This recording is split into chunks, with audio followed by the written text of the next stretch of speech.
Good afternoon, everyone. I would first like to say thank you to the organizers for inviting us to speak about our project, Sexuality and the Making of the Middle Class, a comparative study of desire and status in the 3 African countries. We have been so lucky to have a relatively large team than it is usual, thanks to extra grants. We have 3 people, PhDs on our project. From extreme right, we have Peter Miller, Janine Heben, and myself, Dilys. We also have one postdoctoral researcher in our project, namely Apostolos Andrikopoulos. And then we have our PI, who is Rahel Sprong. And we have had SN Ineke and then Labani Muziguzi as visiting fellows. This project investigates the interface between sexuality and the middle class, examining problematic assumptions behind both terms. Why would this be interesting? Let me first start with an ethnographic vignette of a conference meeting, one similar to one we are having here. The postdoctoral researcher in the project, Apostolos, presented a paper about the trajectories of social mobility of Kenyan women and men in same-sex relationship in Nairobi. The paper dealt with several cases describing how same-sex couples got married, lived together with adopted or their own children, and how they negotiated their life and career trajectories. The paper was part of a panel on queer mobilities, which included 2 other presentations on LGBT asylums in Europe. The 2 papers on LGBT refugee attracted almost all the interest of the audience. In contrast, during Apostolos' presentation, expressions of surprise by some attendants hinted at a sense of discomfort and even disbelief. The comments and questions afterwards made it clearer. The discussants urged Apostolos to address the question of homophobia in Africa. He recited African leaders' statement of homosexuality as un-African, which for him was clear evidence of institutionalizing homophobia, which contradicted the narrative of the presentation. A senior scholar joined the criticism and remarked with astonishment that same-sex marriage is not possible in Kenya.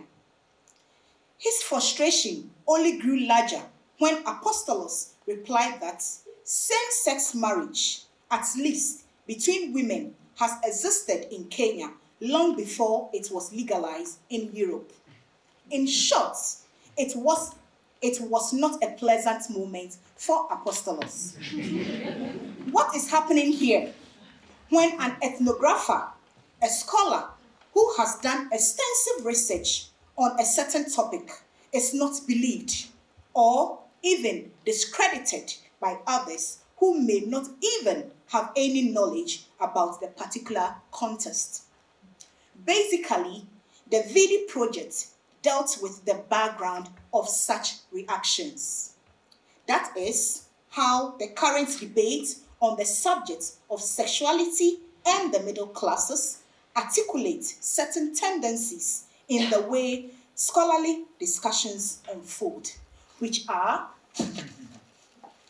So, first of all, sexuality.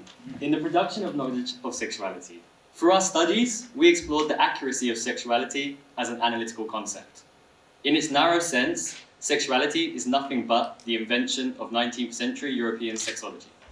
It denotes a very specific way of producing and organizing knowledge about sex, which first gave rise to the supposedly deviant category of the homosexual, and only later to its supposedly normal mirror category of the heterosexual. According to Foucault, the scientific study of sex thus produced sexuality when it transformed the sinful erotic practice of sodomy into a sexual identity.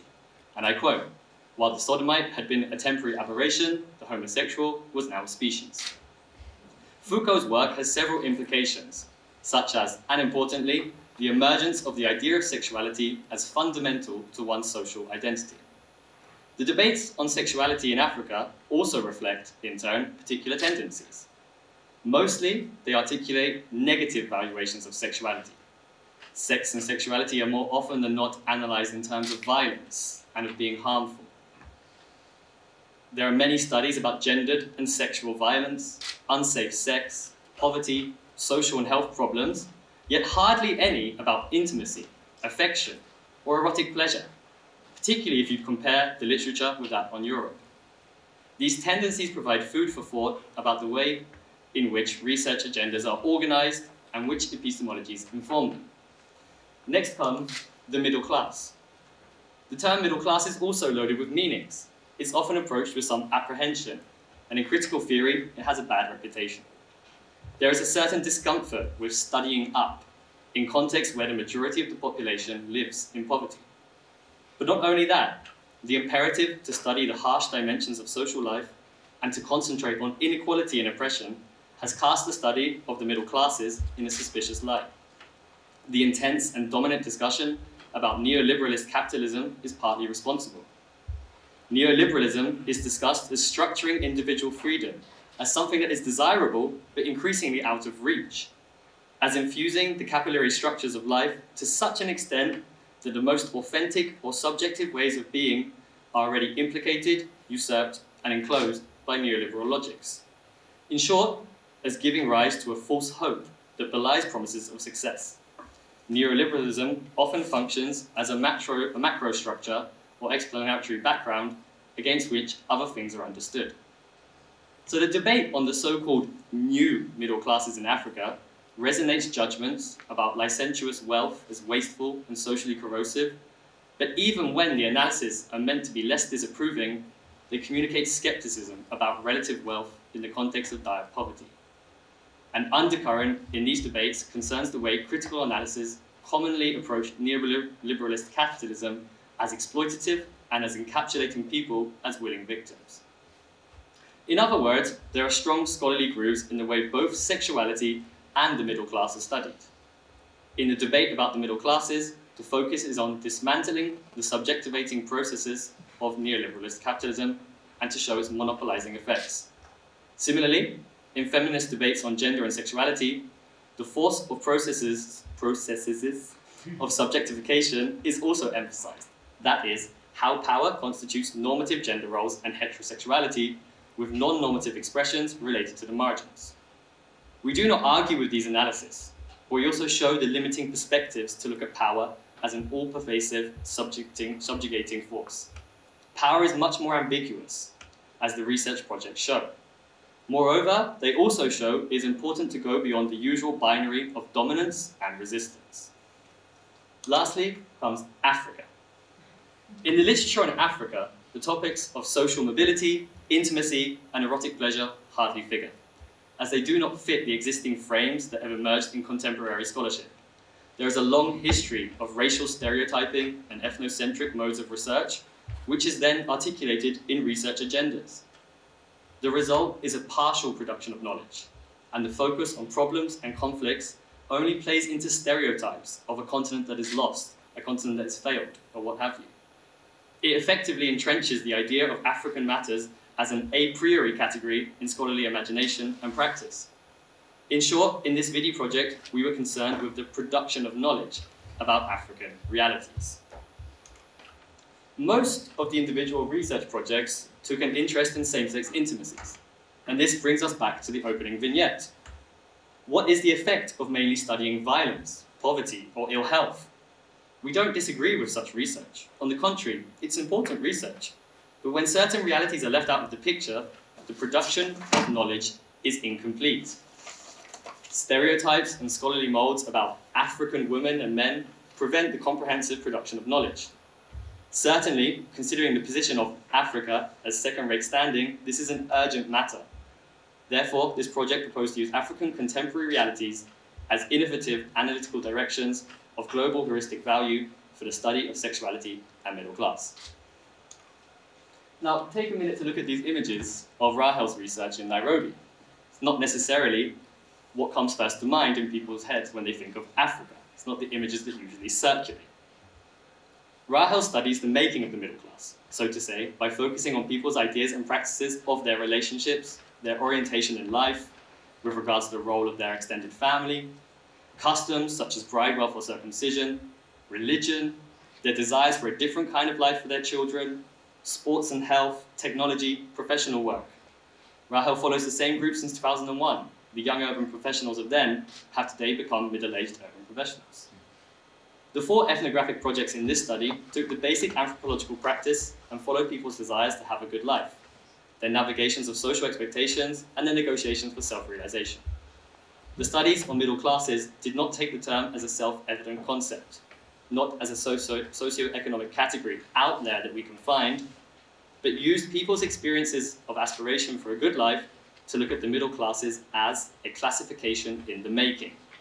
This is a particularly important theoretical move in the study of global middle classes, as they tend to focus on consumption. Instead, we focused on people's self-perception and orientations in life. Now we'll give you a little bit of detail on each of the research projects. So, in my own research, in an interesting twist, because of difficulties encountered in the field, my research became a project about marriage, but one that looks at it from its margins. Marriage is an interesting research topic because of Eurocentric notions as being bourgeois, little thought-provoking, a bit boring. However, in a context where marriage is omnipresent, such as it was in Senegal, such as it is in Senegal, marriage becomes a fascinating vantage point to rethink self-evident ideas. Rather than seeing marriage as this monolithic institution that leaves little room for personal choices, I made an important move to show the affordances of marriage, that is, the non-normative possibilities of marriage.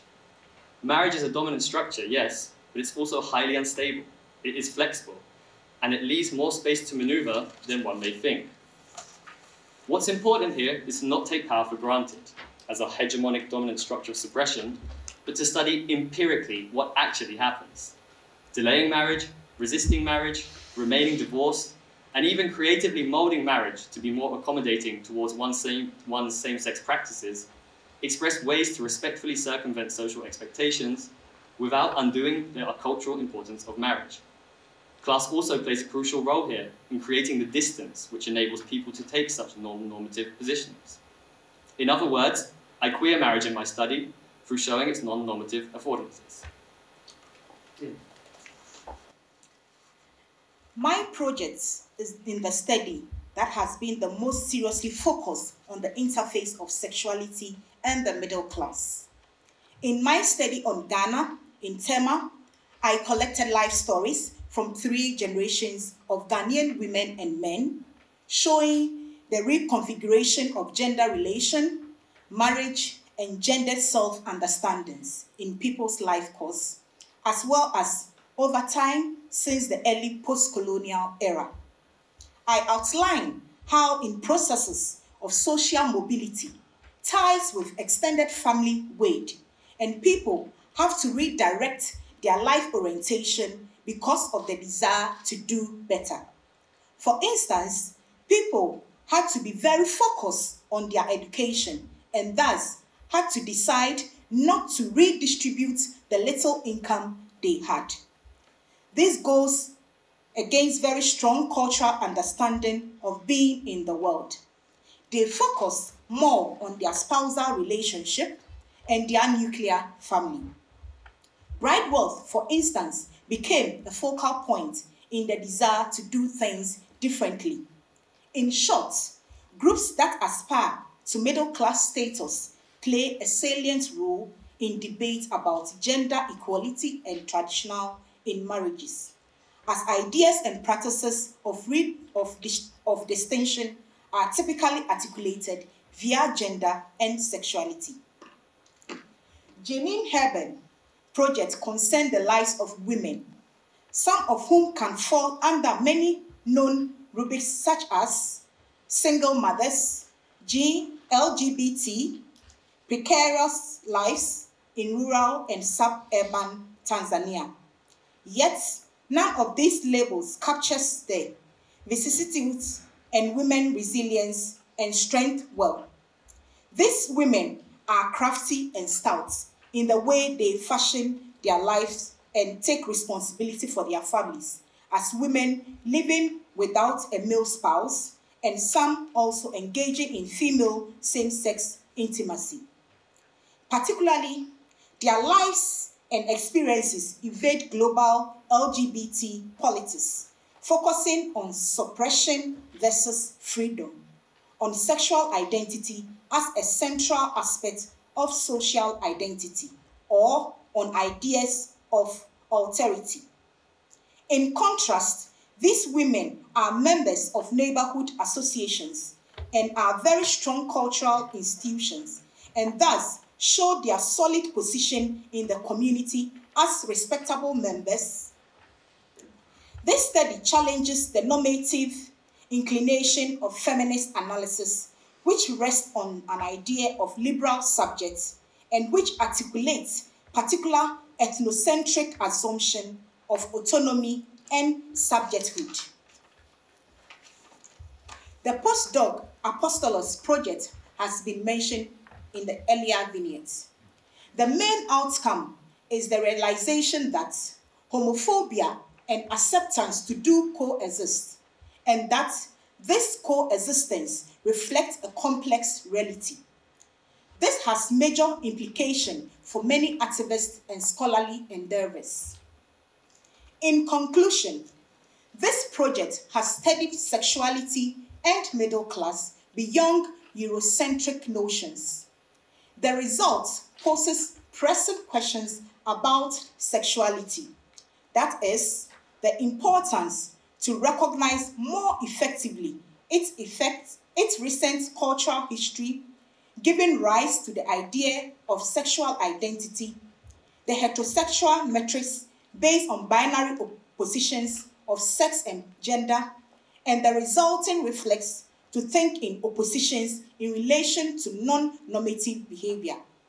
Whereas, even in the West, sexuality is suffering from its conceptual weight. For example, see the work of Judith Butler or Jack Haberton. The proposed way forward ran in circles as binary thinking has such a strong position. What this study has brought forward is that, rather, problems and pleasures go hand in hand, so to say. That is, this coexistence cannot be understood by feminist analysis of suppression and resistance.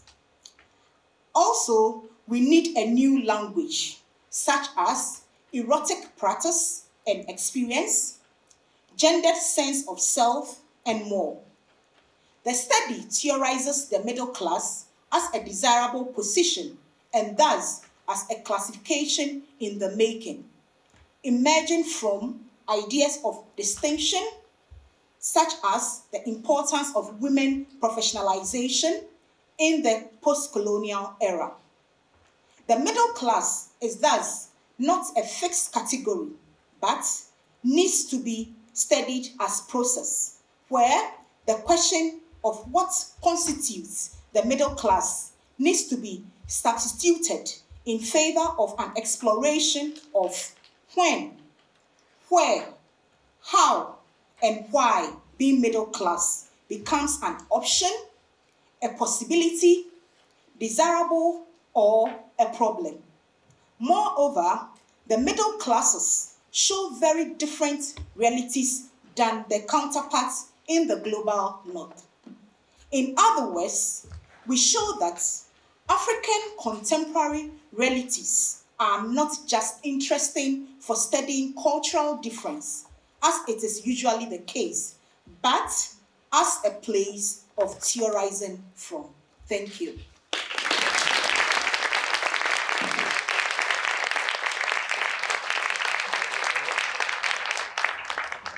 Hi, thank you so much for your presentation. It's really great to hear.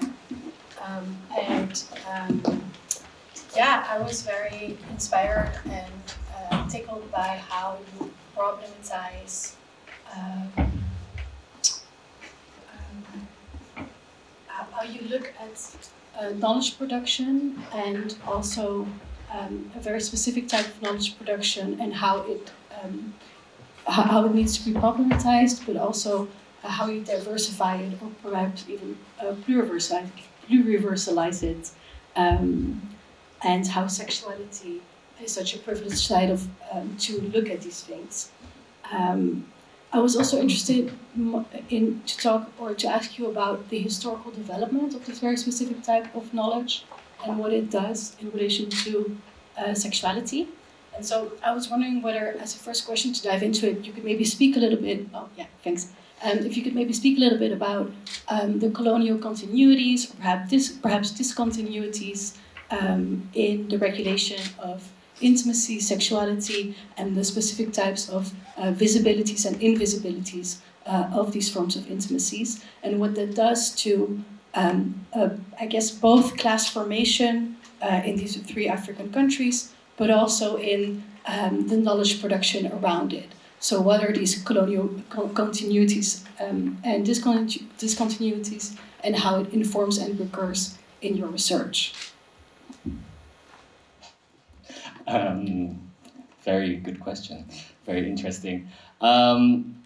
If I can speak from a more empirical case, because that's how I tend to theorize anyway.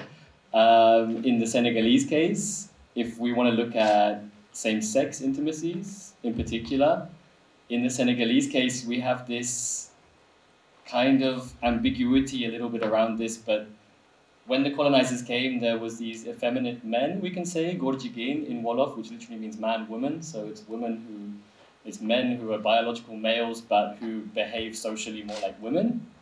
And from what we know, they had a social role, they were more or less accepted, but you have the colonizers who came as well and have different texts. So colonizers come and they saw what they considered a homosexual in this very Foucauldian way of what is a homosexual, right? They just put these behaviors into this identity straight away, and then started writing about Dakar as the gay capital of West Africa, as this place where homosexuality was accepted and da-da-da-da.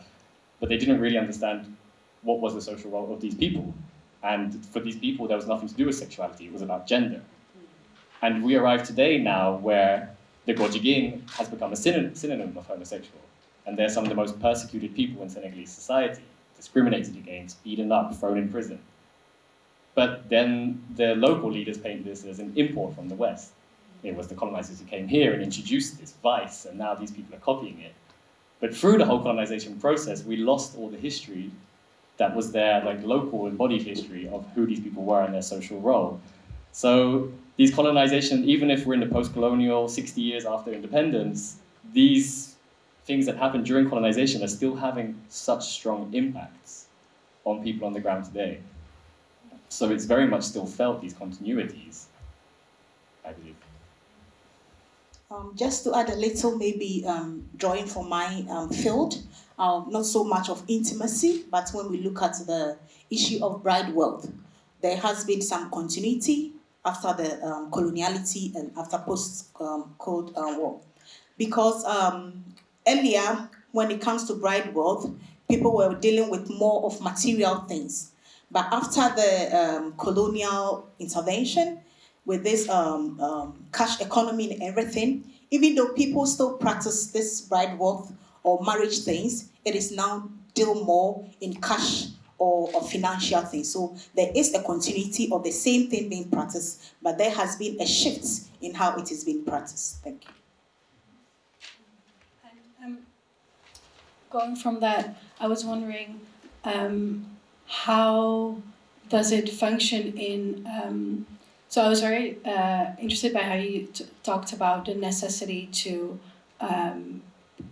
use these examples as a heuristic device, or these cases as heuristic devices. So I was thinking about how basically when we talk about sexuality, there's kind of like a universalization of that knowledge that is then used to produce a specific type of knowledge on sexuality in Africa. And also in one of the projects, you were specifically also talking about this globalized discourse of LGBT rights and politics. So I was wondering, what does it then do, the types of research that you're doing, why is it important, and what does it do in these economies of knowledge and this politics of knowledge? And do you see your work as a necessity of universalization of what you're doing?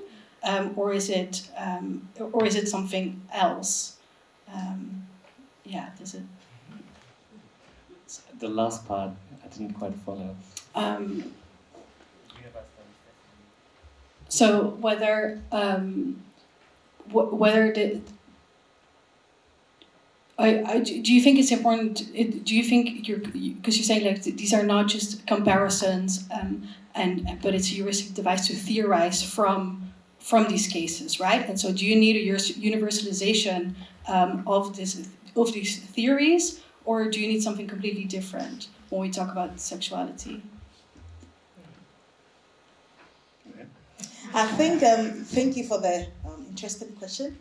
I think from our presentation, we did mention that we need other terms or different things because from what has been done previously in the northern part, it's totally different. We are saying that it's better to look at their practices, their experiences, what they are doing. So then it is not comparing as to what is being done in the north, but what are people practically doing. And those are the things that explain or define what they are saying as being middle class or being sexually erotic pleasure or that. So for us, it is more about the experiences, the practices of the people, not in comparative with literatures that has already been out there. Yeah.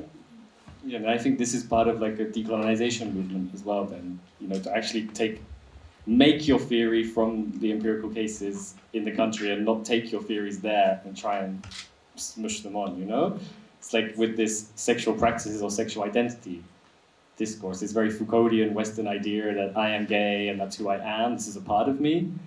In my field, didn't correspond to 99% of my participants how they understood their own sexuality.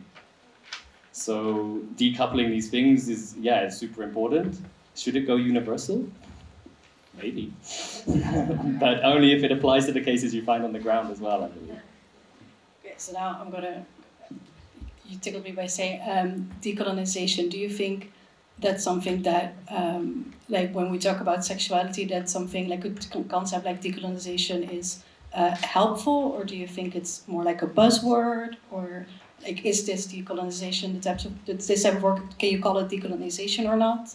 And what does it do to call it decolonization?